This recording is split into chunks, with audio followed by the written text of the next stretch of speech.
The first Dragonborn, Merrick, had also gained more power since his defeat by Volok.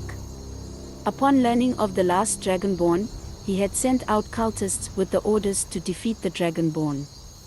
The last Dragonborn would travel to Solstheim, where the cultists had originated, in order to find the origin of the cultists.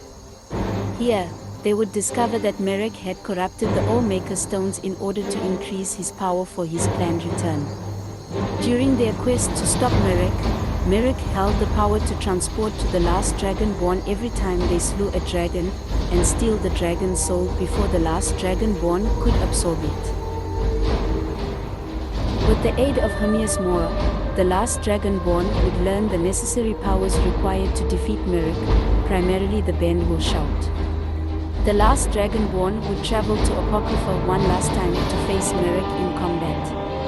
After a long battle, Hermias Mora ended the conflict by slaying Merrick for his treachery, and naming the last Dragonborn his champion.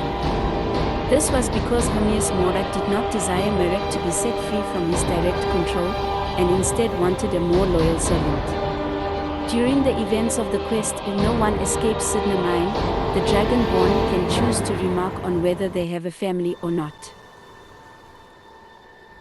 When talking with Sir Honor, the Dragonborn may comment on what type of relationship the Dragonborn had with their parents as well as hinting at their fate. Additionally, Iola may claim that they may have tasted the flesh of a dead sibling when they were young, during the quest, The Taste of Death. When formally greeting the last Dragonborn, the Greybeards named them Ismir, Dragon of the North. The same title was held by Tiber Septim, Wolfhearth, and supposedly all Dragonborns before that have visited the Greybeards. Many people have heard the term Dragonborn. We are of course ruled by the Dragonborn emperors, but the true meaning of the term is not commonly understood. Most scholars agree that the term was first used in connection with the Covenant of Akatosh, when the blessed Saint Alessia was given the Amulet of Kings and the dragonfires in the Temple of the One were first lit.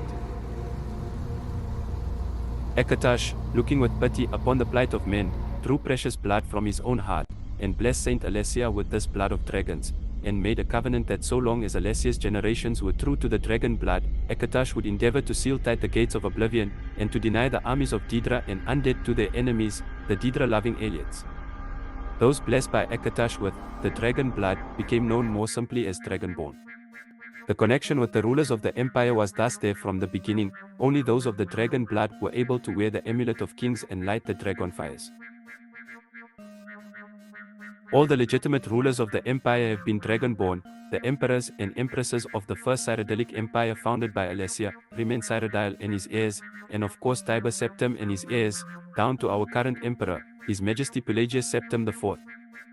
Because of this connection with the emperors, however, the other significance of the Dragonborn has been obscured and largely forgotten by all but scholars and those of us dedicated to the service of the blessed Tolos, who was Tiber Septim.